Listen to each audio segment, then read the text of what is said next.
Dieu n'oublie pas et Dieu n'est pas non plus un homme pour mentir, ni le fils de l'homme pour se repentir. Quand il s'engage, il s'engage. Quand Dieu s'engage, il ne blague pas. Quand Dieu s'engage, il ne fait pas semblant. Il ne s'engage pas pour faire plaisir. Il ne s'engage pas pour que les anges puissent dire « Ah, tu es le champion ». Il ne s'engage pas pour nos beaux yeux. Quand Dieu s'engage, il s'engage. Et il dit qu'il veille sur sa parole pour l'accomplir.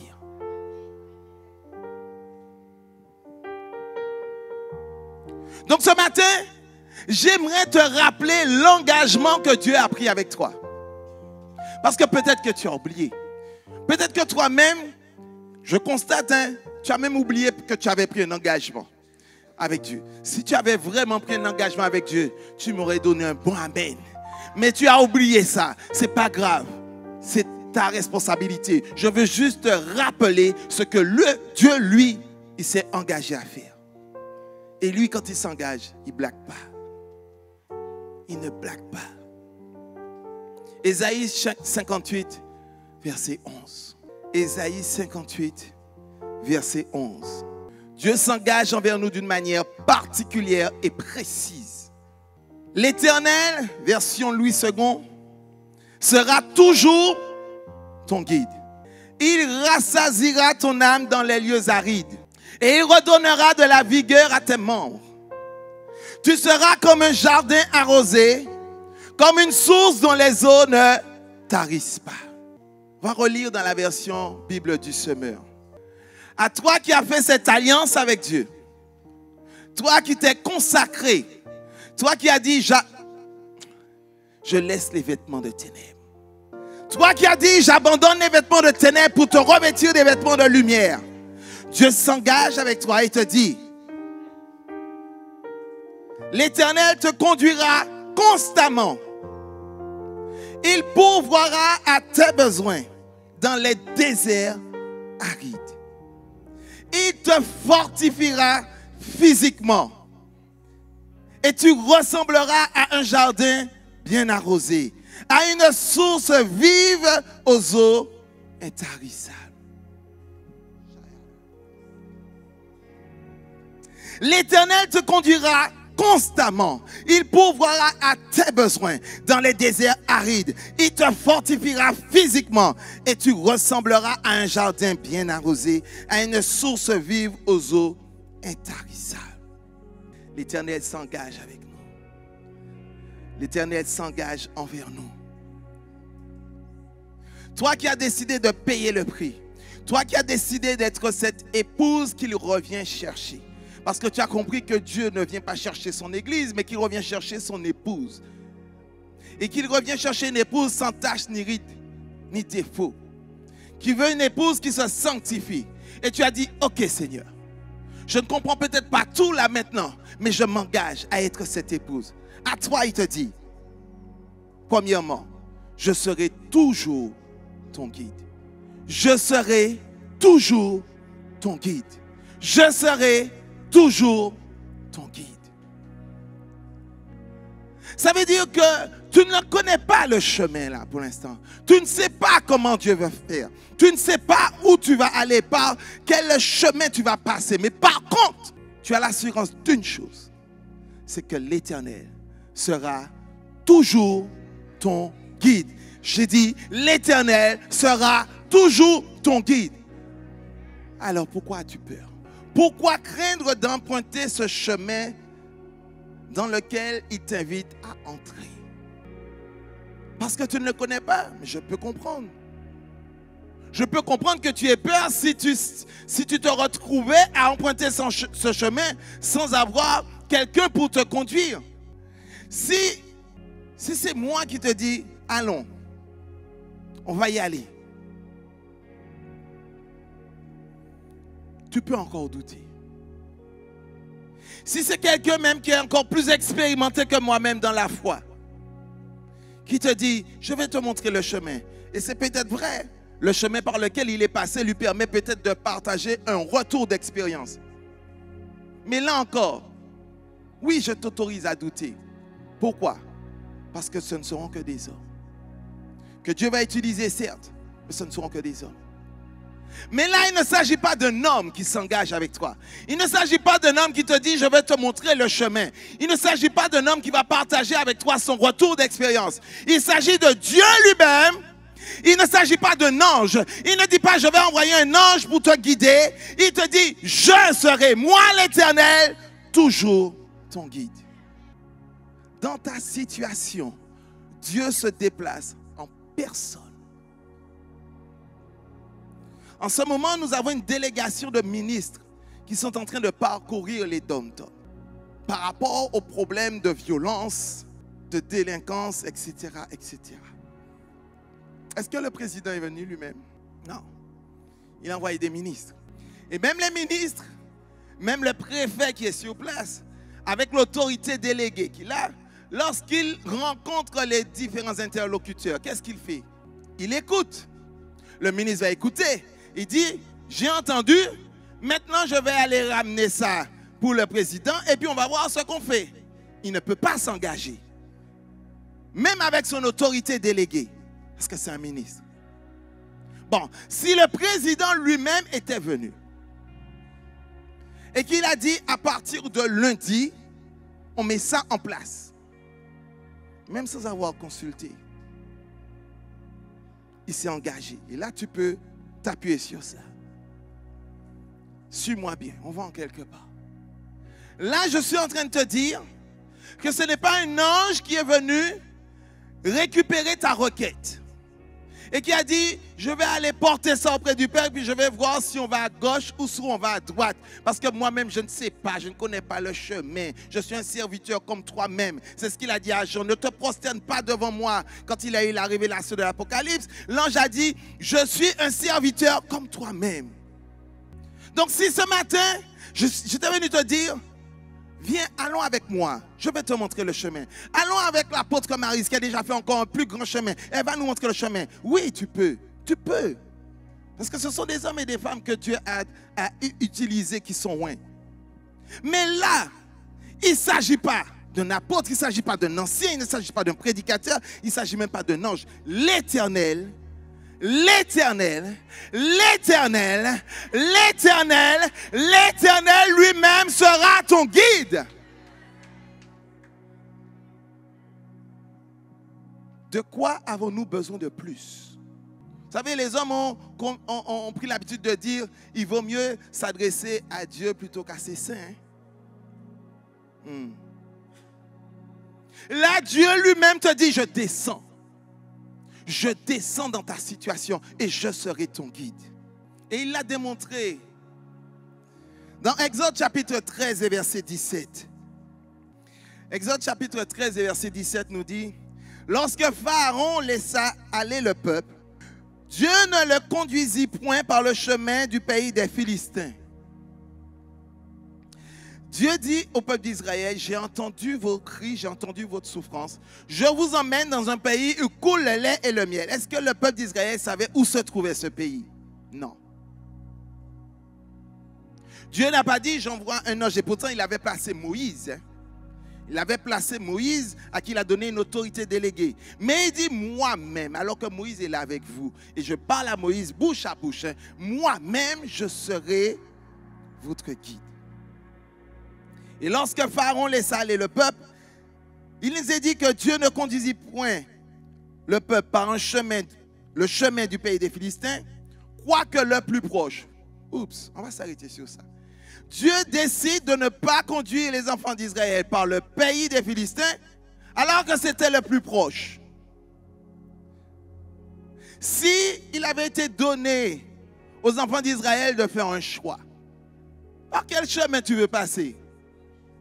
Le chemin le plus proche, on est d'accord. C'est plus facile.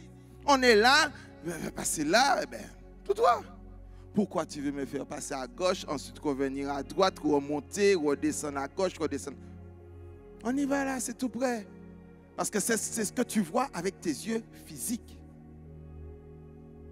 Mais Dieu, Dis à ton voisin, Dieu sait des choses que toi tu ne sais pas. Dieu sait quelque chose que tu ne sais pas. Tu ne sais peut-être pas pourquoi tu passes par ce chemin, mais Dieu sait quelque chose que toi tu ne sais pas. Dieu a déjà vu quelque chose que tu n'as pas encore vu. Dieu ne le conduisit point par le chemin du pays philistin, quoique le plus proche. Car Dieu dit, le peuple pourrait se repentir en voyant la guerre et retourner en Égypte. Dieu dit, le peuple pourrait se repentir en voyant la guerre. Ça veut dire, ils ne sont pas encore matures pour affronter la guerre. En Égypte, ils ne connaissaient pas ça, la guerre. Est-ce que ça veut dire qu'ils n'ont jamais combattu? Quand on connaît l'histoire. À un moment donné, le peuple d'Israël est bien entré en guerre. Oui ou non? Est-ce que j'ai encore du monde avec moi ce matin? Est-ce que le peuple d'Israël est bien entré en guerre à un moment donné? Oui. Mais quand Dieu les a jugés matures, prêts, il a dit, si je vous enlève là d'Égypte là tout de suite et que je vous emmène confronter les Philistins qui sont des hommes de guerre, c'est OK, ils pourront perdre qu'ils vivent en Égypte. Peut-être que pour toi c'est plus simple, mais Dieu voit que ce chemin-là va conduire à ta perte. Peut-être que tu es en train de te dire, Seigneur, mais ça fait un moment, mais il te dit qu'il faut que tu passes par ces différentes étapes, parce que si tu veux prendre un raccourci, c'est direct à la case départ. Direct à la case départ. Dieu sait quelque chose que tu ne sais pas. Et parce qu'il sait, j'ai envie de dire, allons nous appuyer sur ça. Quand il dit, je sais, donc je serai ton guide. Quand tu ne connais pas le chemin, tu vas partir en randonnée dans un pays que tu ne connais pas. Et que tu veux escalader une montagne. Mais on te dit que le chemin, c'est-à-dire qu'une personne passe à la fois, parce que tu peux, à gauche ou à droite, si tu t'éloignes du sentier, tomber dans un trou, et pas juste un petit trou, c'est une crevasse qui va te... Mais tu ne vas pas le voir parce que c'est tapissé d'herbe. À ce moment-là, il est important d'avoir un guide. Et à ce guide-là, tu lui fais complètement confiance. La première délégation qui était partie en Israël avec notre apôtre Paul William et toute l'équipe, quand ils sont partis, ils ont eu le privilège de faire l'ascension du mont Sinaï, il me semble, c'est bien ça, oui. Et ils ont dit qu'ils sont partis de nuit, 2 heures du matin. Bon, 2 heures du matin, on ne peut pas faire grand-chose, hein. Tu es sur un chameau. Ou pas jamais faire chameau. Et tu es en train de monter et tu sais qu'il y a une possibilité que tu tombes puisqu'il y a une crevasse. Tu ne connais pas le chemin.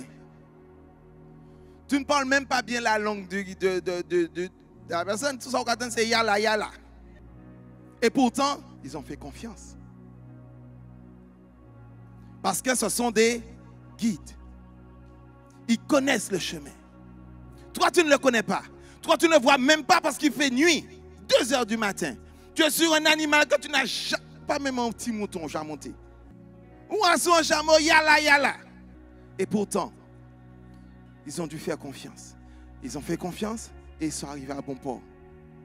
L'Éternel, ton Dieu, sera toujours, aïe, aïe, aïe, aïe, aïe, toujours ton guide.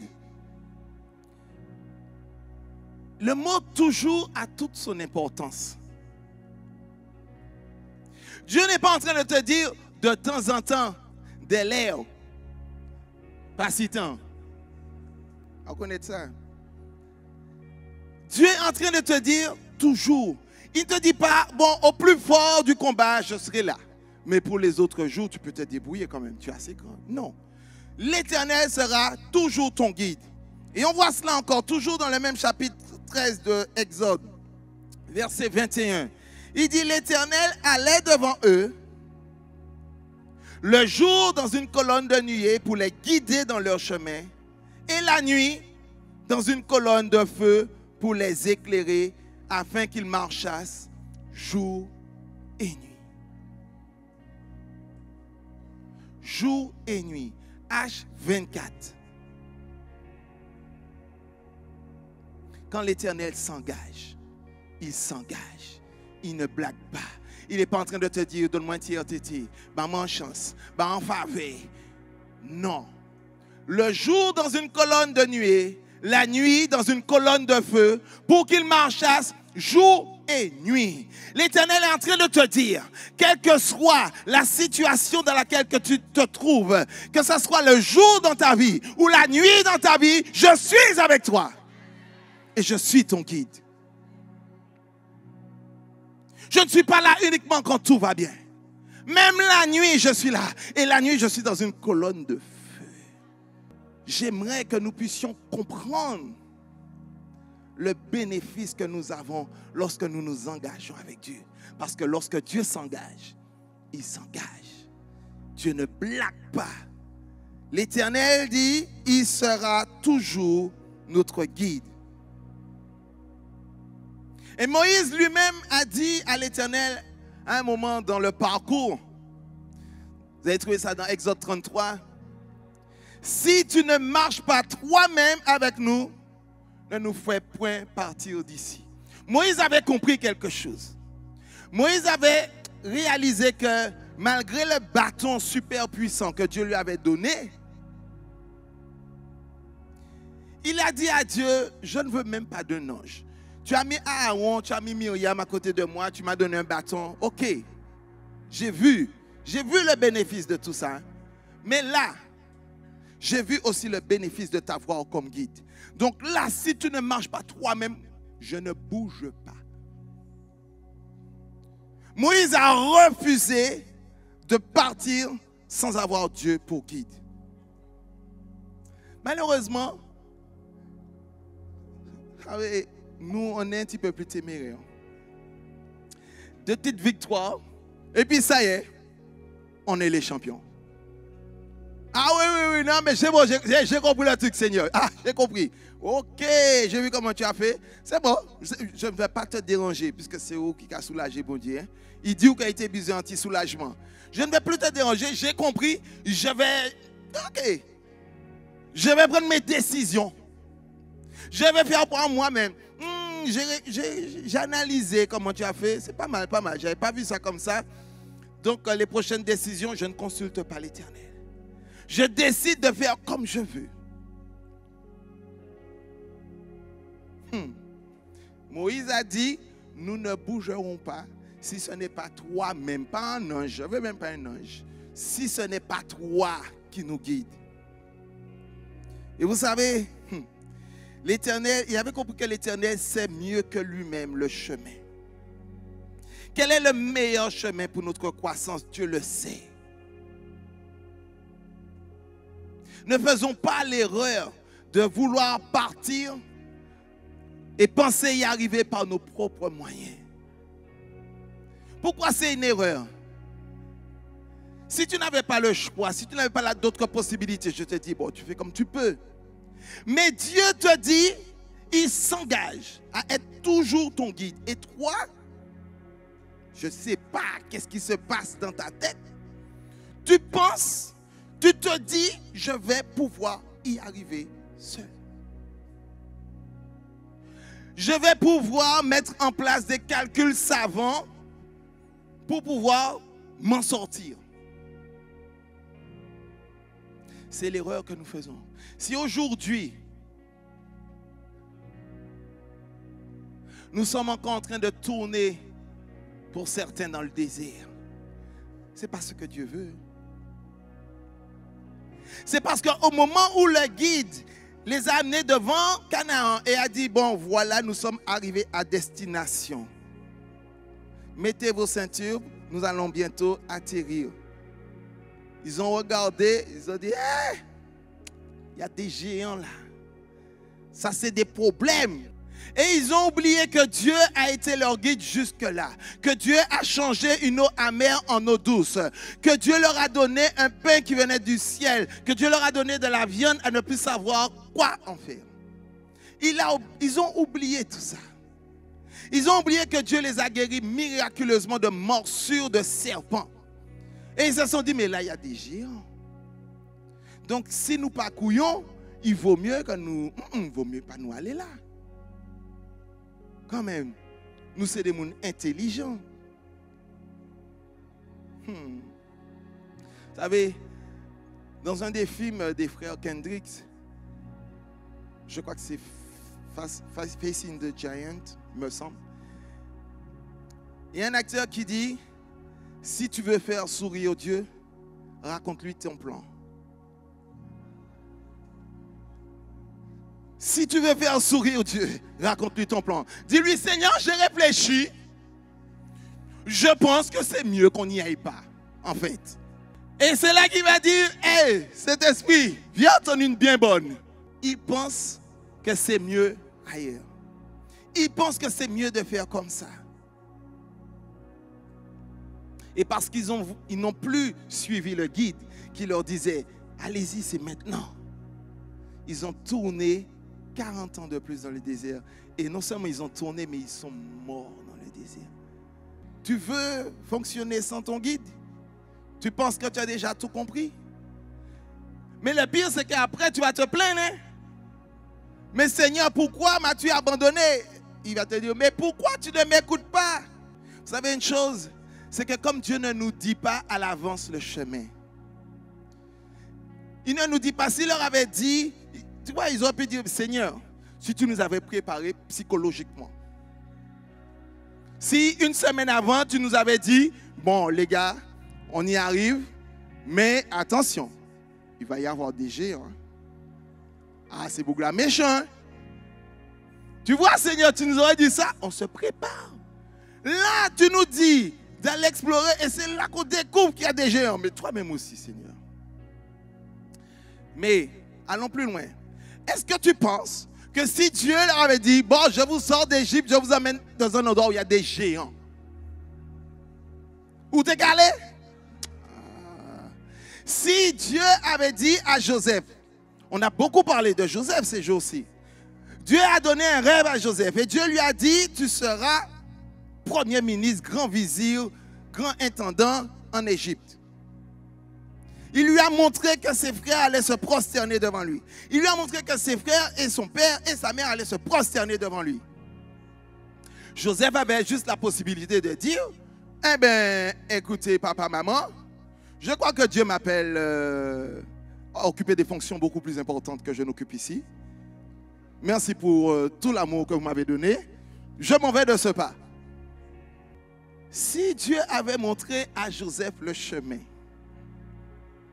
parce que je suppose que quand Joseph est venu dire ça à ses frères et à ses parents, Joseph était rempli de joie, enthousiasme.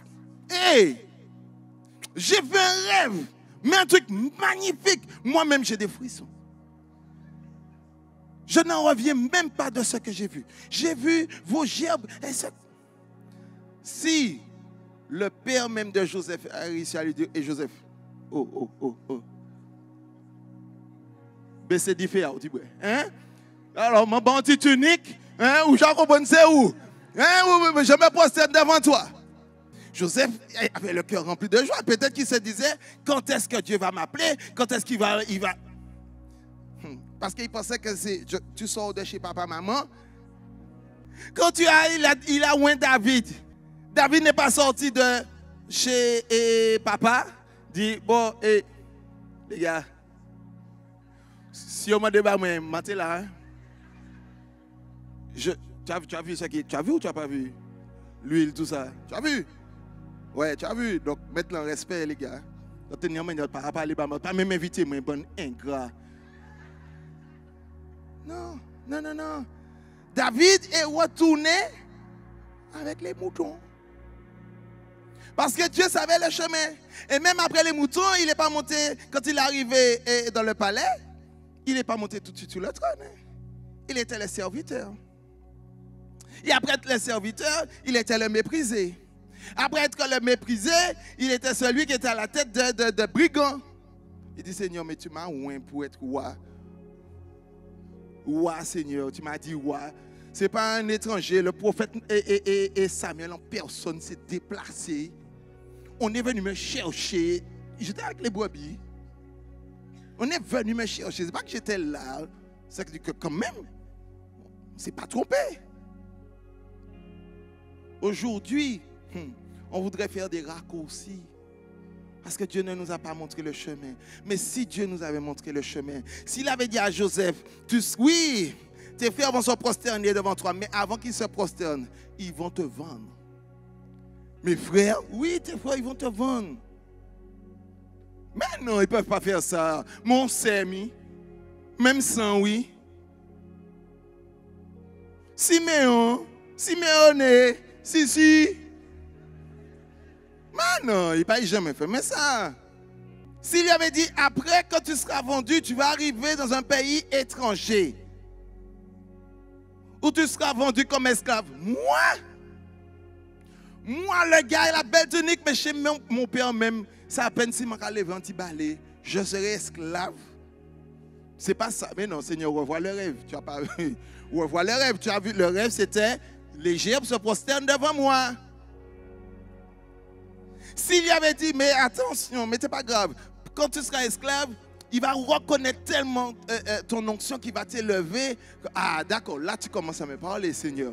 Mais il va arriver une petite dame, très mimi, sympa, qui va vouloir que tu puisses coucher avec elle. Ah bon? Mais tu vas refuser. Ah, là je me reconnais mieux. Mais parce que tu as refusé, tu vas être en prison. Hey.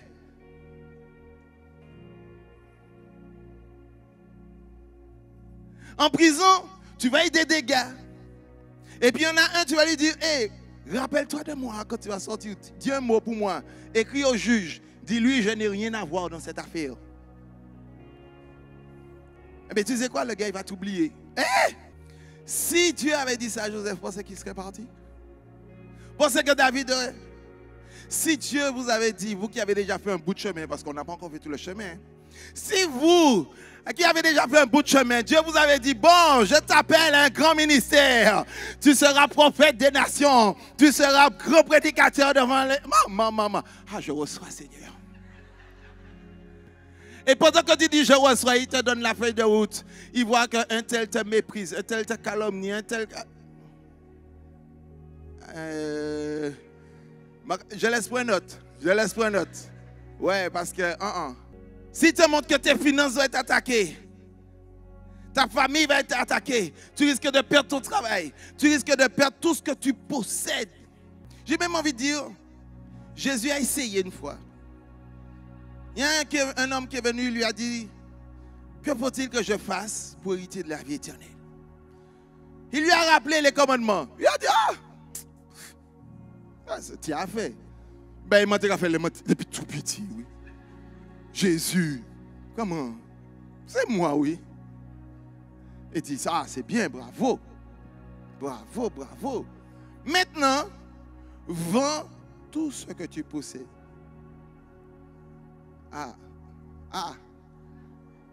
Quand tu dis tout, c'est tout dans quel sens?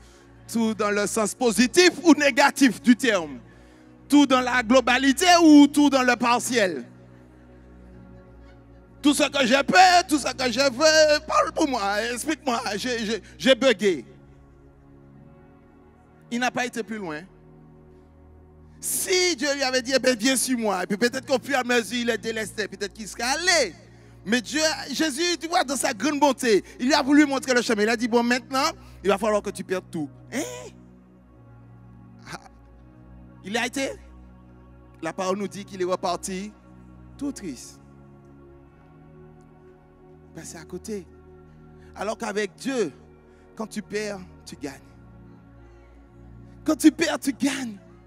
Tu gagnes beaucoup plus que ce que tu as perdu. Parce que Dieu te dit que celui qui, à cause de moi, aura perdu parents, père, mère, femme, enfant, foyer, maison, à cause de l'évangile, le retrouvera au centuple. Oh, qui perd gagne. Mais Dieu ne peut pas te montrer le chemin tout de suite, parce que s'il te montre le chemin, tu vas dire Alors accepte que Jésus, que l'Éternel soit ton guide. Mais accepter que l'Éternel soit notre guide, c'est accepter de lui faire confiance. Ce n'est pas juste de lui dire, Seigneur, sois mon guide. Mais c'est mettre sa foi. Quand il te dit à gauche, on va à gauche. Quand tu dis à droite, on va à droite. Il n'y a pas de négociation possible. Il n'y a pas de à la carte. Vous savez, les nouvelles technologies, c'est très bien. Franchement, on ne va pas cracher sur le progrès. Aujourd'hui, on a la possibilité d'être diffusé, alors que je vous parle là, à l'échelle de la planète. Hein. C'est une bonne chose. Ça permet même à ceux qui ne peuvent pas être là. Je dis bien qu'ils ne peuvent pas être là. Je dis bien qu'ils ne peuvent pas être là. Je le redis encore une dernière fois. Qui ne peuvent pas être là, de pouvoir assister. Merci Seigneur. Mais le revers de la médaille, c'est que pour certains, ce n'est pas une question de peupacité, c'est une question de vivacité. Je peux, mais je ne veux pas. Je préfère rester dans mon salon. Mais je suis connecté. Mon mojito, mon petit sandwich. De temps en temps, je regarde les passants et les revenants. Mais j'écoute. Mais ça veut dire quoi? Plus sérieusement, aujourd'hui, nous parlons à rien qu'à forcer nous. On ne veut pas faire d'efforts. On ne veut plus faire d'efforts. Je regardais encore vendredi, mais je le dis vraiment sans aucun reproche parce que nous arrivons dans une saison où ce sont les violents qui vont s'emparer du royaume. C'est ceux qui veulent. Aujourd'hui, nous ne sommes pas là pour nous forcer personne. Mais je me disais, il y avait une époque où le vendredi, malgré c'est vrai, on sortait tard du boulot, malgré ça, ça nous demandait un effort. On était là. Aujourd'hui, c'est à la carte. Ah non, la journée était dure. La semaine, n'en parlons même pas. Je vais prendre sur le Zoom. Je vais zoomer. Aidez-les pendant qu'on va zoomer ou qu'on va zapper. Aujourd'hui, on en est là. Nous parlons à rien qu'à forcer nous. Et c'est pareil. L'Éternel, tu es mon guide. Bon, quand tu me fais marcher dans les verts pâturages. Mais depuis où tu me prends les chemins escarpés, Seigneur, mon GPS soit égaré. Non, je préfère rester sur les verts pâturages, les gazons. Les gazons, donne-moi les gazons, comme on met en wash. Quand tu as dit l'Éternel sera mon guide, c'est dans tout. Et pourquoi? Parce que l'Éternel, franchement, non, on sait un Dieu qui est formidable. Formidable. Certains le voient comme un tortionnaire, comme quelqu'un de Dieu, mais non, mais franchement, arrête-toi 2 secondes et réalise.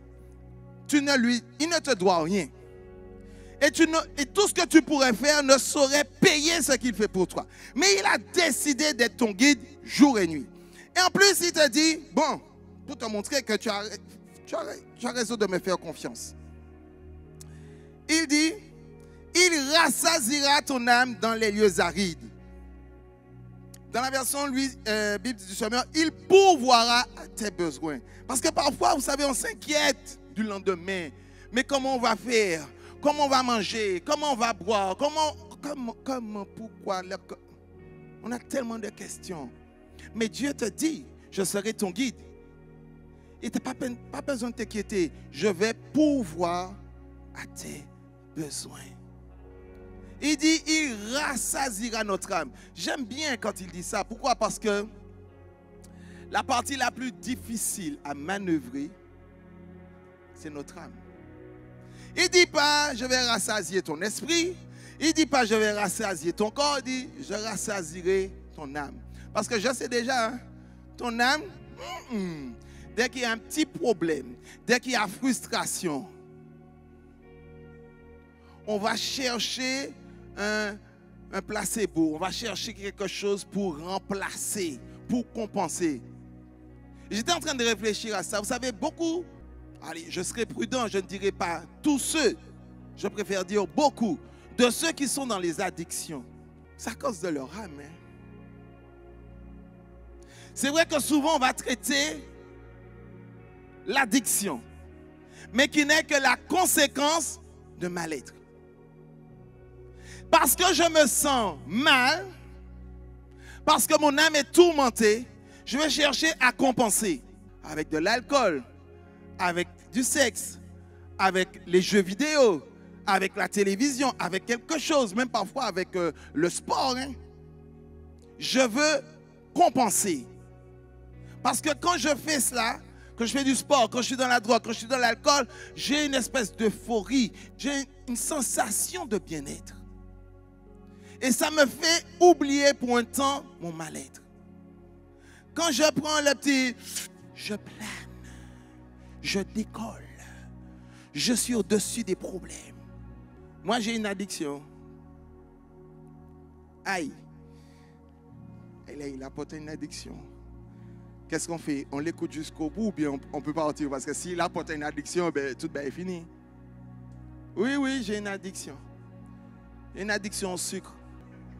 Ça veut dire que quand je suis dans une période de stress, il me faut du sucre. Il me faut du sucre. Et je sais que c'est pas bon. Pendant que tu prends, allez, le gâteau. Finis le gâteau, un peu de jus. On floupe. Pendant que tu vas encore prendre un deuxième verre de jus, tu entends. Il y a assez quand même. Ouais, mais je stresse hein, quand même. Qu'est-ce que j'essaie de nous dire? On essaie de compenser un mal-être. Parce qu'on a une anxiété, on a une angoisse, on a quelque chose qui ne fonctionne pas bien. Mais Dieu, dans son immense bonté, il dit qu'il ne va pas rassasier notre corps, il va rassasier notre âme. Ça veut dire que ce mal-être que tu as là, que tu vis, je vais le prendre. Je vais pourvoir, je ne vais pas combler avec du sucre, je ne vais pas combler avec de la cocaïne, je ne vais pas combler avec de la cigarette, je ne vais pas combler avec du cocaïne, je ne vais pas combler avec sexe, avec tout ce que tu veux. Je vais le combler avec le meilleur des remèdes. Pour que nous ayons une addiction, mais la meilleure des addictions, l'addiction à Yeshua. L'addiction à la présence du Saint-Esprit. Parce que ceux qui ont expérimenté la présence du Saint-Esprit, je pense qu'ils ne vont pas me contredire. Lorsqu'on est dans la présence du Saint-Esprit, on est bien. Lorsqu'on est dans la présence du Saint-Esprit, on oublie les problèmes. Lorsqu'on est dans la présence du Saint-Esprit, quand on est dans la présence de la gloire de Dieu, la maladie trouve une guérison. Les problèmes trouvent une solution. La cocaïne ne te donne pas ça. Le sucre ne te donne pas ça. Ça te donne juste une impression pendant un temps d'être bien. Mais là, regardez ce matin, on n'a pas prié, on n'a pas dit au nom de Jésus, hein, juste parce qu'on était dans la présence de Dieu. Des problèmes ont trouvé des solutions. Des chaînes ont été brisées. Des vies ont été restaurées. Il y a eu un choc de puissance. Mon ami, c'est la meilleure addiction que nous devrions avoir. Et, vous savez, toujours, hein, on prend le modèle biblique. Dans le désert, les enfants d'Israël, ben oui, à un moment donné, l'âme a parlé. Dans le chapitre 16 d'Exode, il dit, les enfants d'Israël leur dirent, verset 3, que ne sommes-nous morts par la main de l'Éternel dans le pays d'Égypte, quand nous étions assis près de pots de viande, quand nous mangions du pain à satiété, car vous nous avez amenés dans le désert pour faire mourir de faim toute cette multitude. L'âme est frustrée. Je n'ai pas mon pot de viande. J'étais habitué avec mon pot de viande. Où est la viande, Moïse? Où dis-nous qu'à tirer nous, Égypte, menez-nous en pays, le lait et le miel. Où est le? Rien qui wash.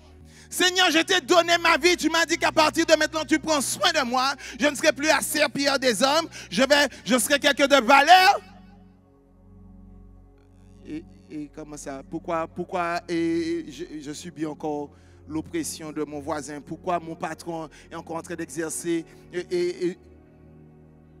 Qu'est-ce qui se passe? Mon mari, là, Seigneur, quand est-ce que tu le changes? J'ai la facture, hein? La frustration, un espoir différé fait que notre âme se rebelle. Et notre âme nous fait dire des bêtises. Parce que ça, c'est une sacrée bêtise. C'est une sacrée bêtise. Il dit que ne sommes-nous pas morts par la main de l'Éternel en Égypte. Mais on a un problème. Et là encore, on voit la grandeur de Dieu, l'amour de Dieu. Imagine-toi, parent. Tu dis, bon, aujourd'hui, les enfants ont bien travaillé. Tu rassembles les économies que tu n'as pas. Tu dis, bon, je vous emmène au resto. Là, on fait une sortie. Allez, on oublie la dépense. C'est moi qui régale. Et puis, fini rivé. Mais tu as voulu faire les choses tellement bien, tu as amené tes enfants dans un restaurant gastronomique. Parce que tu as dit, non, je veux les honorer. Mais tes enfants, alors je ne parle pas de mes enfants. Pour ne pas aller et dire non, je parle des enfants en général. Ils ont l'habitude de manger riz haricots rouges. C'est ça qu'ils vont manger. Mais toi, tu les as emmenés au repas gastronomique et puis on t'emmène un petit dôme de pommes de terre, 3 branches d'haricots verts et puis un petit gigot d'agneau. Mais ça te coûte bien cher. Et puis ton enfant nous dit, ah non, il dit restez manger à la maison. Hein. Tu te dis, je lui donne la calotte tout de suite ou j'attends quand il y a moins de témoins. Parce que tu sais ce que ça t'a coûté. Et mon les desserts, hein? Que ne sommes-nous pas morts par la main de l'Éternel en Égypte? Ou t'es qu'à souffrir beaucoup. Là, tu as oublié la souffrance. Pour un pot de viande. Un pot de viande. L'Éternel a dit, il n'y a pas de souci. Pas de problème. L'Éternel dit à Moïse, voici, je ferai pleuvoir pour vous du pain du haut des cieux. Le peuple en sortira et en ramassera jour par jour la quantité nécessaire, afin que je le mette à l'épreuve et que je vois s'il marchera ou non selon ma voie. On ne va pas lire tout le chapitre, je vous invite à le lire, Exode chapitre 16, pour voir tout ce qui s'est passé. Mais Dieu a dit, ok Moïse, mais non, ne te fâche pas, je comprends. Ils ne me connaissent pas encore, ils viennent de sortir d'Égypte, ils ont encore l'esprit embué, c'est pas grave. Ils les viennent. Ok, ben ils viennent. Pas occupé au Moïse, mais ils viennent, c'est moi qui y viennent. Il a fait pleuvoir le pain et il leur dit, prenez la quantité nécessaire, ne faites pas de réserve. Mais l'homme, il a toujours l'impression, je vais manquer. Aussi en cas, je prends pour demain. Il te dit non, prends juste ce qui est nécessaire. Et tous ceux qui ont voulu faire des réserves, vous savez, la manne, ça a pourri, des vers. Mais là, vous voyez comment tu es extraordinaire. Ce n'est pas toi pour montrer que ce n'est pas la manne qui avait un problème. Hein. Parce qu'il leur dit plus bas, je vais vite. Il leur dit plus bas, par contre, le 6e jour, vous allez prendre 2 fois plus. Parce que le jour du sabbat, pas de distribution. Sabbat, c'est repos. Donc, le 6e jour, par contre, vous pourrez faire des réserves. Et effectivement, le même pain, ce n'est pas un lot. Hein. Le 6e jour, quand ils faisaient les réserves, ils en avaient pour le lendemain. Alors que dans la semaine, ceux qui essaient de faire des réserves, des vers. Qu'est-ce qu'il dit? Je sais ce qui est bon pour toi. Je te donne ce qui est bon pour toi. Mais on veut toujours plus.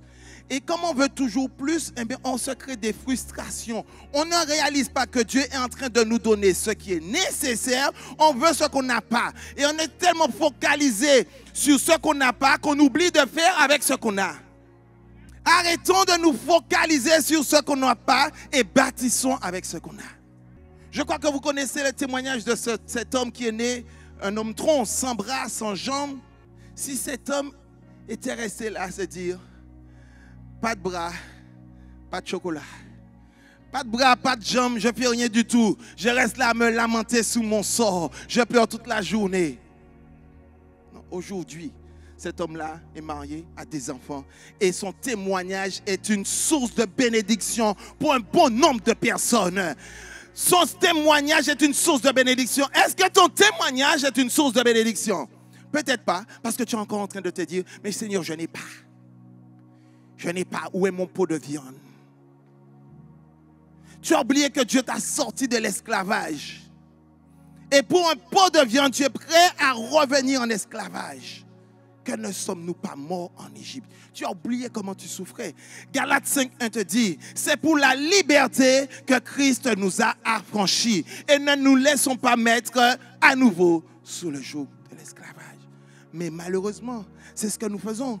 Et nous avons tendance à vouloir nous plaindre encore. Mais pourquoi on souffre? Pourquoi tu souffres? Parce que tu t'es mis à nouveau sous l'esclavage. Tu as dit que tu veux retourner en Égypte. Dieu t'a libéré. Il a dit qu'il sera ton guide et qu'il pourvoira à tous tes besoins. Il va rassasier ton âme. Ça veut dire qu'il va guérir ton âme. Il va lui donner tout ce dont ton âme a besoin. Pas plus, pas moins. Il leur donnait chaque jour la quantité nécessaire. Chaque jour, Dieu te donnera la bénédiction nécessaire. Arrête de regarder ton voisin. Arrête de regarder pourquoi lui, il a eu 10 pommes de terre, moi j'ai eu que 5. Explique, Seigneur, explique. Je suis là, je veux comprendre. Tu veux comprendre quoi? Parce que regardez, quand la manne est descendue, vous allez lire le passage, chacun pouvait prendre tout ce qu'il était en capacité de manger. Peut-être que celui-là a un plus gros appétit, il a pris 10, mais pas garder parce que tu as appris 10 ou pas ça manger 10. Prends 5. Parce que les 5 de plus, ou pas ça manger et il pourri. Dieu n'aime pas le gaspillage. Dieu ne va pas te donner quelque chose que tu ne peux pas supporter. Dieu ne va pas te donner un ministère dont tu ne pourras pas faire fructifier, que tu ne pourras pas faire fructifier. Pourquoi tu jalouses le ministère de l'autre? Pourquoi tu jalouses l'onction de l'autre?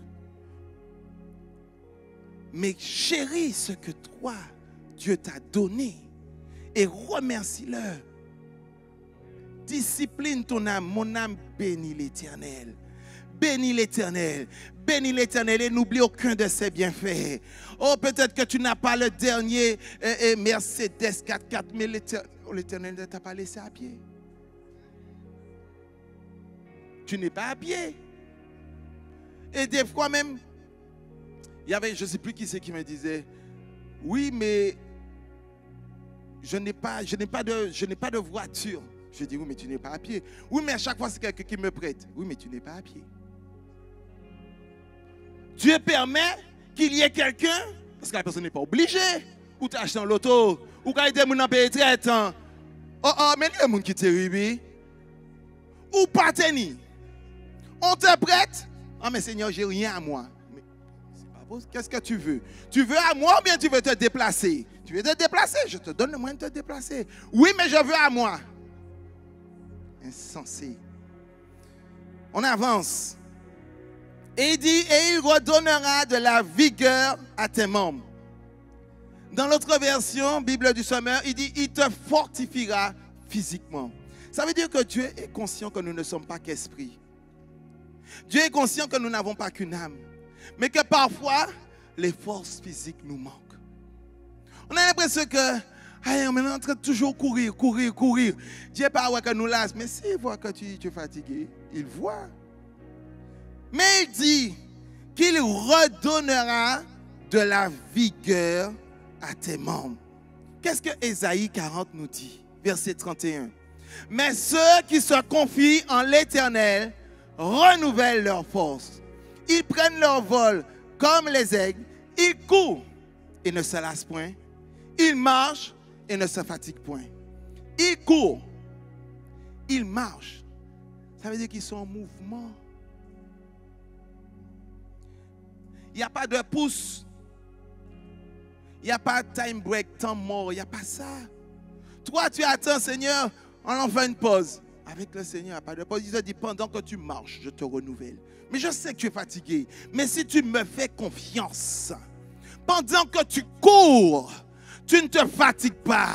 Pendant que tu marches, tu ne te lasses pas. Je suis celui qui te renouvelle. Si du moins, tu me fais confiance. Parce que si tu fais par toi-même, ah oui, tu vas courir beaucoup, mais au cas il lasse vite. Tu vas te fatiguer très vite. Tu vas brasser de l'air. Mais tant que tu marches selon mes principes et tu es aligné à ce que moi je te demande, oui, tu vas sentir la fatigue, mais tu ne seras pas fatigué. Tu vas te sentir lassé, mais tu ne seras pas fatigué. Tu seras renouvelé. Renouvelé. Pourquoi? Parce que son souffle divin est en toi. La puissance de Dieu est en toi. Même quand l'ennemi voudra te susurrer à l'oreille, mais arrête-toi un moment. Rien qu'il a prié. Ou fini sortir en bas 21 jours de jeûne. Tu viens de terminer 21 jours de jeûne. Tu repars déjà dans une semaine de prière. Mais quand est-ce que tu te reposes? Il court et il ne se fatigue point. Il marche, il ne se lasse point. Parce que c'est l'Éternel qui renouvelle les forces. Si tu fais ça juste pour qu'on te voie, pour qu'on pense que tu es le plus grand jeûneur de la terre, le plus grand prieur, alors mon ami, oui, excuse-moi, arrête-toi tout de suite. Économise-toi. Mais si tu le fais parce que l'Éternel te dit, sentinelle, sentinelle sur la nation, j'ai besoin de vous. La nation est en train de s'embraser. La nation est en train de prendre feu. J'ai besoin de sentinelles. J'ai besoin de prières. J'ai besoin d'intercesseurs. J'ai besoin de personnes qui vont se tenir à la brèche. J'ai besoin de réparateurs de brèche. Si à ce moment-là, tu dis, oui, mais Seigneur, je suis fatigué. Oui, Seigneur, j'arrive. Eh bien, allons-y. Il a appelé. Vous avez déjà vu dans une armée, quand on sonne le rassemblement, les soldats qui sortent. Michael, on nous aller. Général là encore crié. C'est pas dormi. Et puis le général va te dire, excusez-moi, je comprends, vous êtes fatigué. Excusez-moi de vous déranger. C'est ça qu'il va dire? Excusez-moi de vous déranger. Il dit, à mon avis, tu n'es pas encore réveillé. Allez, toi, tour de piste. Et puis quand tu seras réveillé, reviens me voir. Mais on est là encore d'un pas nonchalant. L'Éternel est celui qui redonne de la vigueur à nos membres. Mon Père travaille, je travaille. C'est ce que Jésus a dit. Mon Père travaille, je travaille. Alors que les disciples étaient encore en train de dormir, lui, il priait. Alors que les disciples n'étaient pas encore réveillés, il était déjà debout en train de prier. Et il dit, tu seras comme un jardin arrosé. Jardin, le Gan Eden. Quand je regardais, c'est la même traduction qui a été utilisée pour jardin, le jardin d'Éden.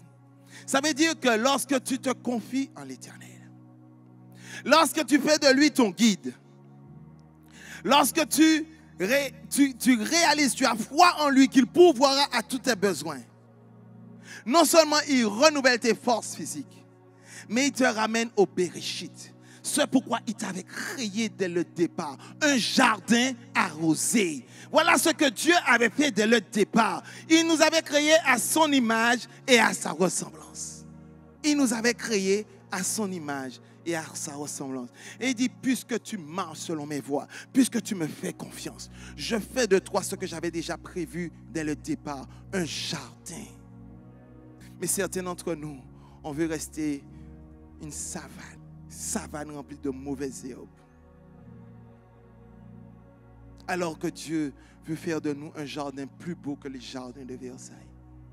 Et Dieu est là, hein? Il s'est dit, mais qu'est-ce qu'ils n'ont pas compris? Pourquoi tu n'aimes pas les belles couleurs du jardin? Tu préfères voir épines, orties, mauvaises herbes? Ça te parle plus? Tu es en train de dire qu'il fait de nous un jardin. Le jardin, dans le jardin, il y a des arbres fruitiers. Il y a des fruits qui sont donnés dans le jardin. Et il dit un jardin arrosé. Le jardin d'Éden était traversé par une source qui se divisait en 4 branches. 4 bras. Le chiffre 4 qui dénote l'équilibre parfait. Nord, sud, est, ouest. On ne va pas faire l'étude du chiffre 4. Mais l'Éternel est en train de dire simplement, je fais de toi un jardin équilibré, arrosé. Arrosé par l'eau de la parole. Arrosé par l'eau de l'esprit. Ça veut dire que comme tu es arrosé, tu vas porter du fruit. Tu vas porter du fruit. Et non seulement, il dit que tu seras comme un jardin arrosé, il termine en disant, comme une source dont les eaux ne tarissent pas. Quand on voit arrosé, donc on voit l'image donc de la pluie qui descend du ciel. Mais vous savez que c'est au moment du déluge que pour la première fois, l'homme a vu la pluie descendre du ciel. La terre était arrosée par une vapeur qui sortait même de la terre. Ça veut dire que de toi-même, le jardin que Dieu fait de toi-même va sortir une source qui non seulement va t'arroser toi, mais attends, laisse-moi aller plus loin avec toi.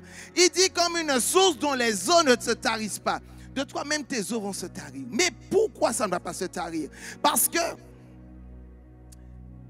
certains historiens et rabbins s'accordent à dire que cette fameuse source prenait son origine de l'arbre de la vie qui était au milieu du jardin. Si on s'en tient à cette explication, ça veut dire que comme le Yeshua, qui est celui qui te donne la vie et la vie en abondance, est planté au-dedans de toi. Comme il est le centre de ta vie, de lui va sortir une source qui va arroser le jardin que tu es, mais en plus va être une source de bénédiction pour tous ceux qui t'entourent. Voilà ce que Dieu veut faire de nous. Pas seulement un jardin arrosé, mais une source d'eau qui ne tarit jamais. Ça veut dire qu'à notre contact, d'autres seront bénis. Lorsque nous entrons dans un service, le service est béni. Lorsque nous entrons dans un travail, le travail est béni. Lorsque nous entrons dans un lieu, le lieu est béni. Lorsque nous approchons de quelqu'un, la vie de cette personne change. Parce que nous sommes une source d'eau, une source de bénédiction. Trop souvent, nous voulons être bénis pour nous-mêmes. Dieu, ça ne l'intéresse pas. Dieu veut nous bénir pour que nous soyons à notre tour une source de bénédiction. Et pour cela, il nous faut faire un choix. Il nous faut faire un choix. Dieu s'est engagé vis-à-vis de nous. Et je rappelle l'engagement. Dieu s'est engagé à être toujours notre guide. Il s'est engagé à pourvoir à tous nos besoins. Il s'est engagé à redonner de la vigueur à nos membres. Il s'est engagé à faire de nous un jardin arrosé.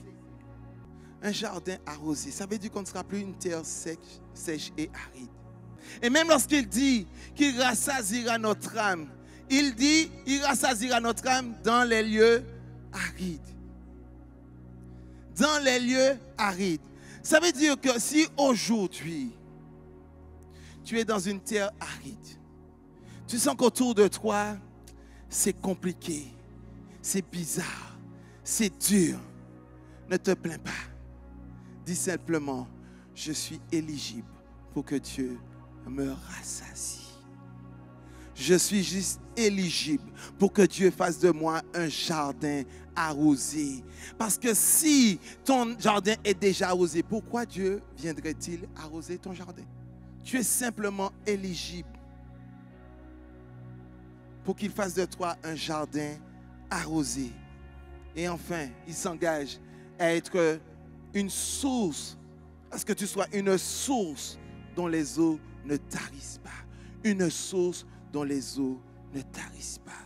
Maintenant, le choix t'appartient. Dieu, il s'est engagé. Il dit, voilà moi ce que je peux faire pour toi. Voilà ce sur quoi je m'engage. Est-ce que toi, tu t'engages? Est-ce que toi, tu es prêt à entrer dans ce processus de sanctification qui te permet d'être éligible à tous ces points sur lesquels je m'engage avec toi aujourd'hui?